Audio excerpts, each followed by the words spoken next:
Shalom, shalom. Shalom, shalom. Alors, j'espère que vous allez bien chez vous, que depuis la semaine dernière, vous avez pris soin de vos yeux.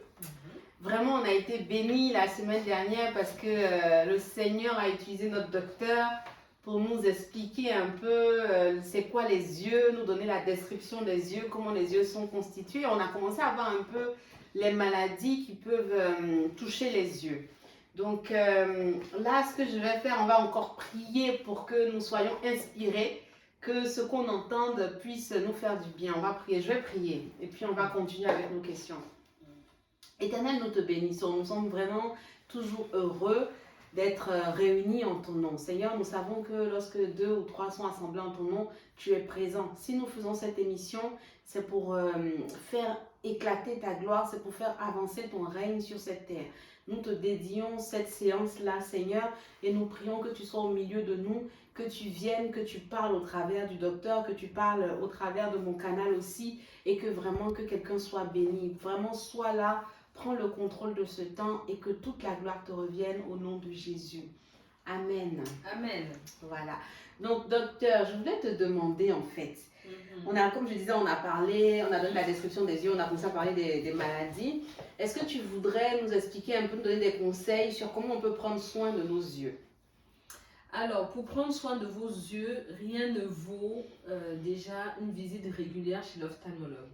Parce que la plupart, pour ne pas dire vraiment la grande majorité des maladies des yeux, le plus souvent commencent à bas bruit, évoluent tout doucement et on dit en médecine que la meilleure arme, c'est la prévention. Donc, il faut des visites, même si vous avez 30 ans, même si vous avez 25 ans, allez chez l'ophtalmologue. Je ne dis pas tous les ans s'il n'y a pas de problème de vue, mais tous les 2, 3, 4 ans. On va dire maximum 5 ans, mais il faut aller chez l'ophtalmologue. Parce qu'en dehors des conjonctivites et des sclérites qui vont vous gêner, vous allez aller consulter le docteur parce que ça démange, parce que c'est rouge, ça picote. Le reste du temps, c'est souvent des maladies à bas bruit. Je veux dire, la cornée, le cristallin qui s'épaissit, c'est tout doucement. Le glaucome, sauf les glaucomes vraiment urgence ophtalmologique pure. Là, c'est une douleur qui vous transperce l'œil. En général, on ne se dit pas que ça va passer. Mais voilà, ce sont des maladies à bas bruit. Donc, le premier conseil, c'est aller chez l'ophtalmologue régulièrement. Déjà ça.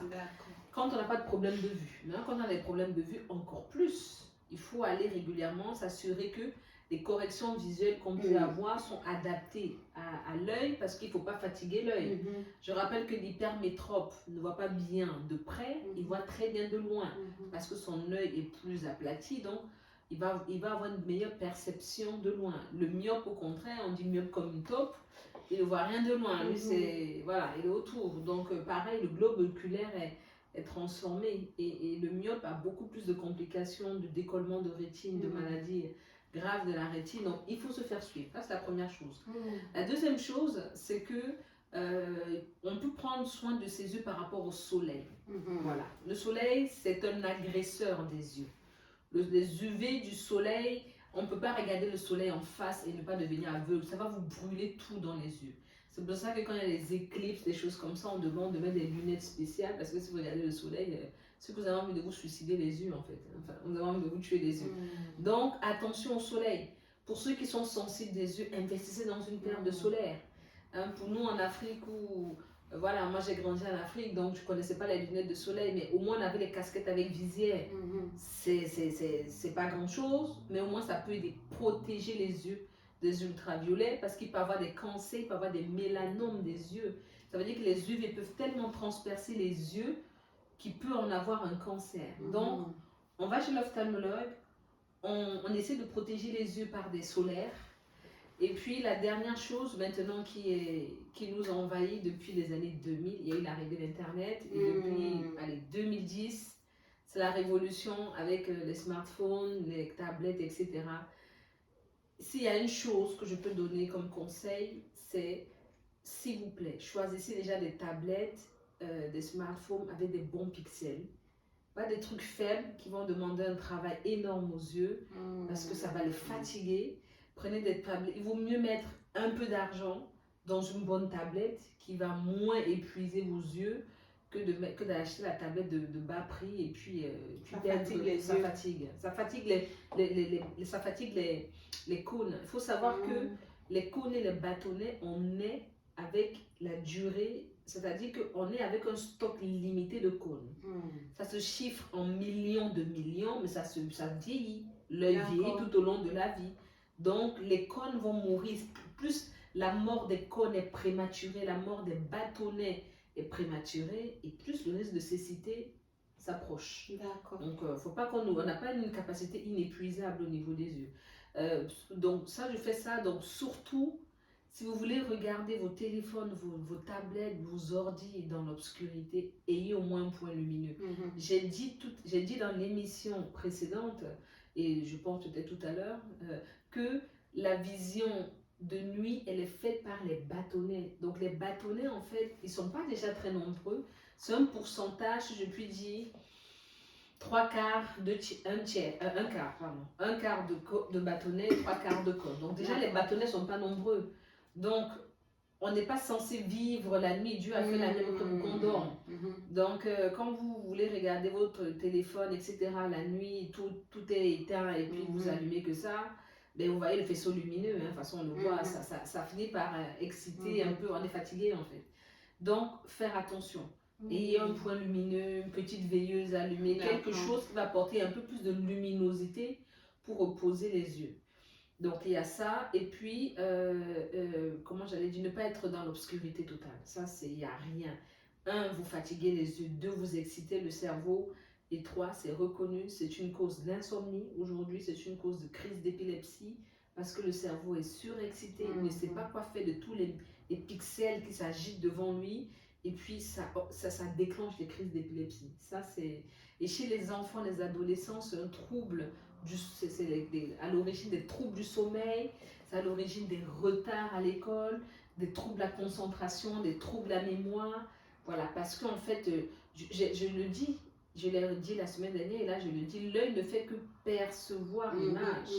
Celui qui reçoit tout, c'est le cerveau. Donc voilà. D'accord. Attention, même pour nos enfants, je voudrais juste préciser que l'œil d'un enfant à la naissance jusqu'à 6 ans n'est pas mature. Donc lui, c'est une vraie passoire, son œil. Voilà, il capte tout. Il capte tout. C'est pas pour rien que je fais une petite parenthèse que le diable se met dans ce créneau-là parce que les enfants captent tout ce qu'ils trouvent, tout ce qu'ils voient. C'est vraiment une mémorisation terrible. Et donc, les yeux des enfants sont fragiles. Il faut les protéger aussi par des solaires. Attention aux tablettes, parce qu'il faut la luminosité aussi. Il faut faire des pauses, les entraîner à regarder au plus loin pour pouvoir réadapter. C'est comme une rééducation des yeux. Voilà. Donc, les yeux, franchement, l'entretien, c'est très important. Ok, ça marche. Je voulais revenir sur un conseil que tu as donné pour les personnes qui sont en Afrique. Parce que moi, je me souviens, comme j'ai grandi un peu là-bas, je sais que quand en Afrique, en tout cas en Côte d'Ivoire, à l'époque, ça fait longtemps quand même, peut-être que les mentalités ont changé. Donc moi, j'ai quitté la Côte d'Ivoire, c'était en 2000. Donc on va dire avant les années 2000 là. Quand quelqu'un porte les lunettes de soleil, on dit il fait mal. C'est pour le pharaon. Quand on met les casquettes, les parents n'aiment pas trop les casquettes parce qu'on dit c'est les voyous. Moi, je sais que quand je m'en vais, je sais qu'une année, je suis passée en Côte d'Ivoire, j'avais mal à la tête, j'ai passé mon temps à pleurer parce qu'en fait, j'avais tellement, je ne supporte pas trop la lumière en fait. Donc avec le soleil là, je souffrais tellement que voilà. Donc si moi, par exemple, je commence à mettre, de toute façon, j'ai pas le choix, moi je mets mes lunettes de soleil, je n'ai pas le choix. Mais quand tu mets tes lunettes pour te protéger, on va comme ça dire, elle veut faire le malin, il veut faire le malin. Donc ça, on fait comment pour changer? Ça, c'est un problème de mentalité. C'est ça. On va faire comment? Moi, je dis c'est un problème de mentalité. Franchement, personnellement, ça engage que moi, je m'en moque. Voilà. Parce que, mais ce sont mes yeux. Je précise qu'il n'y a pas de greffe d'yeux. Quand l'œil est perdu, il est perdu. On va mettre un œil de bille. Mais c'est juste pour ne pas effrayer les gens, pour qu'il n'y ait pas un trou sans rien. Pardon. Mais ça ne sert à rien un œil de bille. Parce que une fois que le nerf optique est fini... Comme Colombo, c'est ça? Colombo, il avait un œil de bille. Donc c'est juste pour que ça ne fasse pas effrayant, en fait, si vous voulez. Mais quand l'œil est perdu, il est perdu. Donc je préfère vraiment subir les railleries, les moqueries, mais au moins protéger mes yeux que de vouloir ne pas faire comme les autres ou de vouloir faire comme les autres ou de ne pas subir les moqueries et perdre mes yeux. Voilà, il faut que ça change. Les yeux, c'est très important. Les yeux, les oreilles encore, aujourd'hui, on en parlera un autre jour, c'est vraiment un aparté. La médecine a révolutionné les choses, mais les yeux, quand c'est fini, c'est fini. Donc, pour vous qui nous suivez depuis l'Afrique, pardon, oui, faites le pharo, faites le malin, ayez vos lunettes de soleil, mettez les casquettes, les parents bavardent sur vous. Il faut dire qu'il y a un docteur qui est là-bas en France qui a dit qu'il faut qu'on mette au moins les casquettes avec visière. Protégez les yeux de vos enfants. Vraiment, ils vous remercieront plus tard. Amen, j'ai envie de dire. Ok, j'avais une autre question toujours sur la protection. Sur la protection, c'était est-ce qu'il y a des aliments qu'on peut manger pour faire du bien aux yeux? Moi, je me souviens, je ne sais pas si papa il plaisantait parce que mon père il est pharmacien. Donc, quand on était plus jeune, il nous disait que l'huile de palme, l'huile rouge, c'est bien pour les yeux. De manger la tiquée, l'huile rouge souvent, c'est bien pour les yeux. Je crois qu'il y a les carottes aussi que j'ai entendu qui sont bien. Voilà, c'est ça en fait. Est-ce qu'il y a des aliments qu'on peut manger pour faire du bien à nos yeux?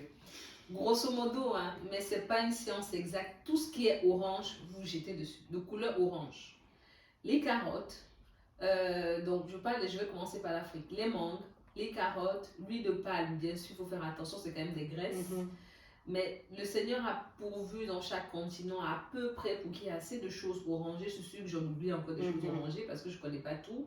Mais tout ce qui est orangé contient la bêta-carotène. Et la bêta-carotène, c'est le nom de la vitamine A. Donc la vitamine A, si vous voulez prendre soin de vos yeux, vous faites un plein de vitamine A. Donc c'est des carottes crues, râpées, en purée, en rondelles, en julienne, en vichy, enfin...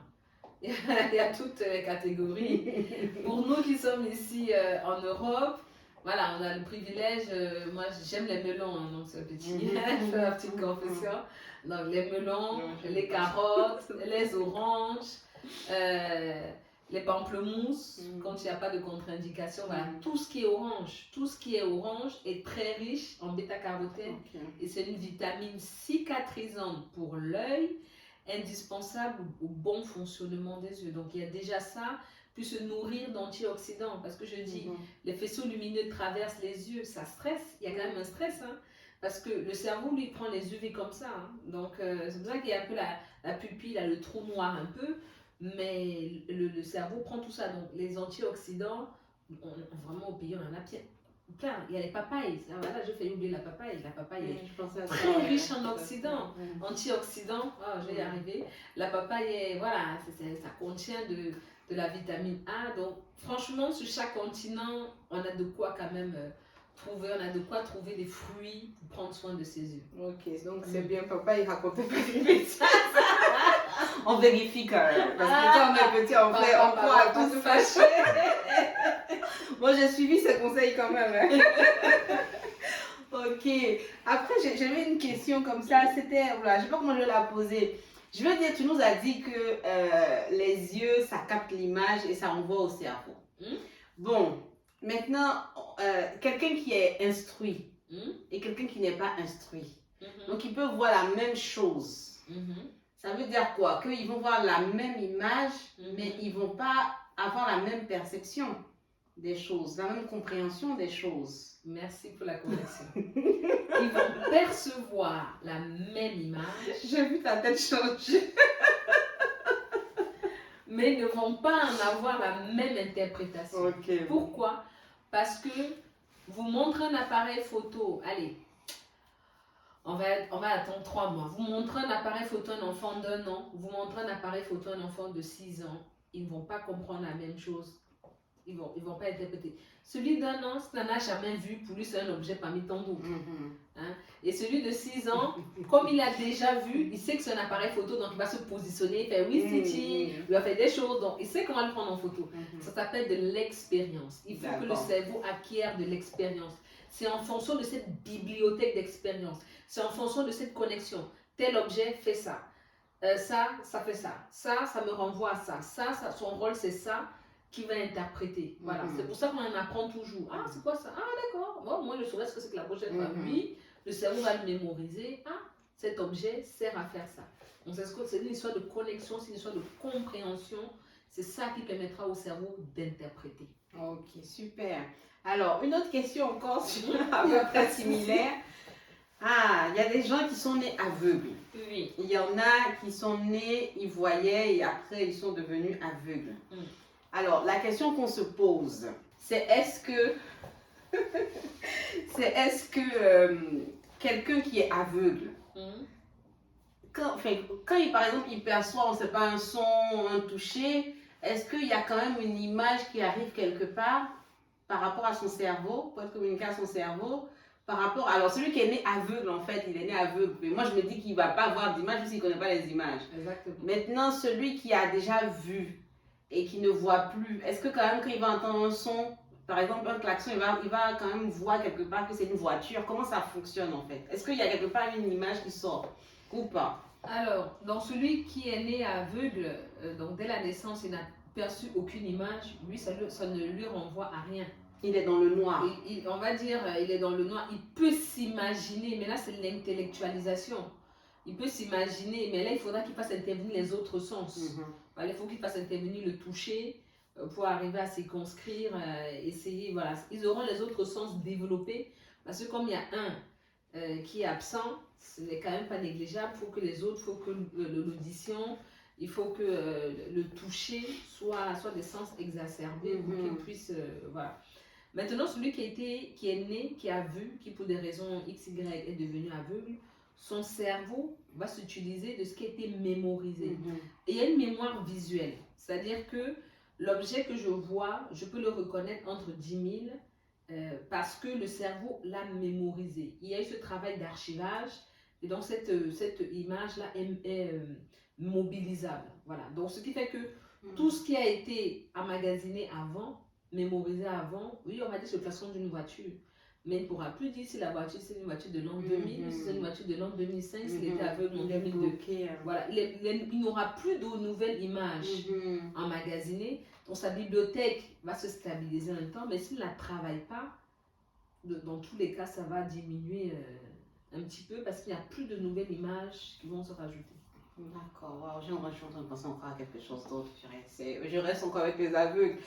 Non, je pensais à, par exemple, quand on parlait du toucher, leur manière de lire, c'est le braille, c'est ça? Le braille. Donc en fait, quand ils touchent, on peut dire qu'ils visualisent des lettres. Je sais pas, non, c'est pas de la visualisation. C'est l'imagination, ils ne visualisent pas. En fait, ils vont utiliser une autre partie des aires visuelles, parce qu'il y a les aires visuelles au niveau de la forme, il y a les aires visuelles au niveau de la couleur, il y a les aires visuelles au niveau de la mémoire, donc les lobes temporaux. Ça fait intervenir vraiment les lobes occipital, pariétaux, temporaux. Donc, ils vont utiliser plus une partie du cerveau que l'autre. Ça va juste les aider à décoder ce à quoi ils ont affaire. Mais ils ne pourront pas dire si sur la boîte, par exemple, de médicaments, il y avait un liseré orange en dessous. Non. Alors que parfois, ce liseré orange n'est qu'un détail, mais il peut nous permettre de nous repérer. D'accord. Ok. Ok.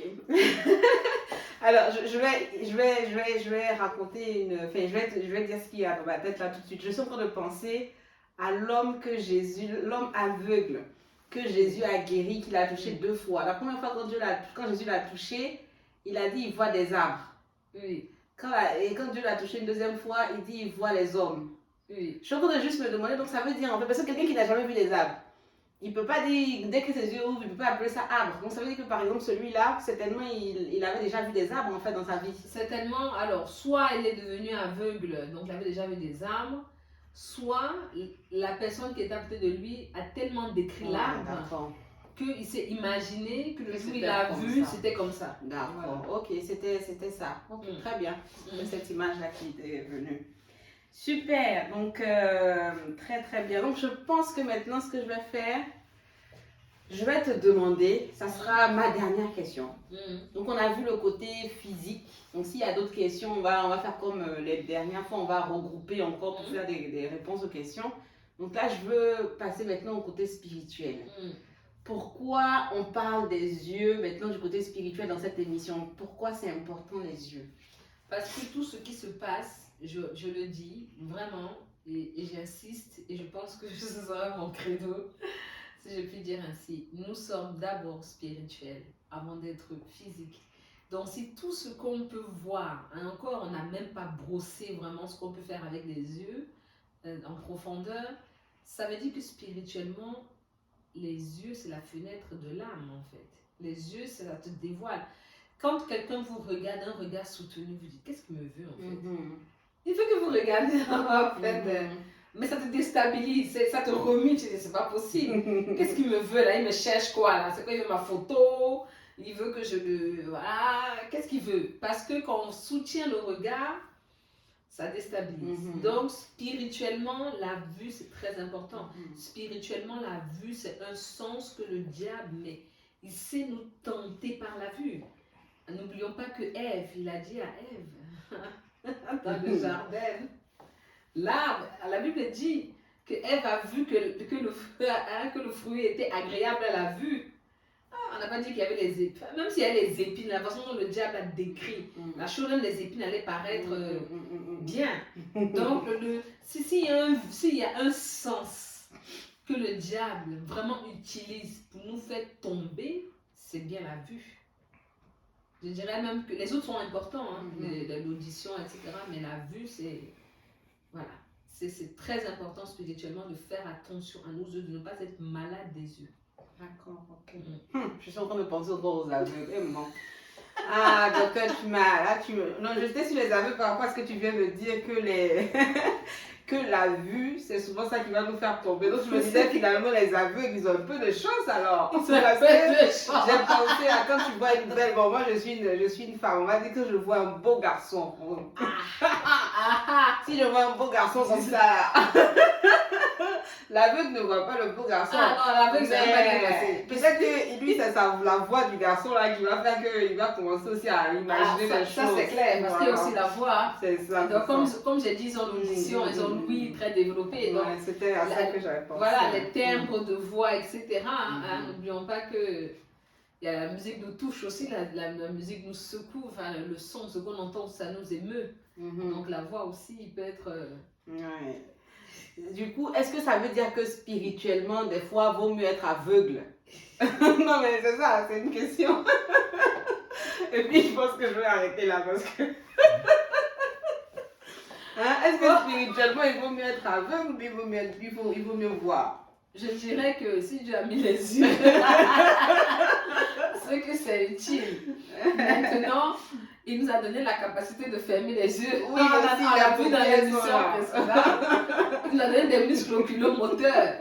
Donc quand tu vois un truc qui est tangent, tu jettes tes yeux quelque part et puis tu te débrouilles pour que ça reste là-bas jusqu'à ce que le danger parte.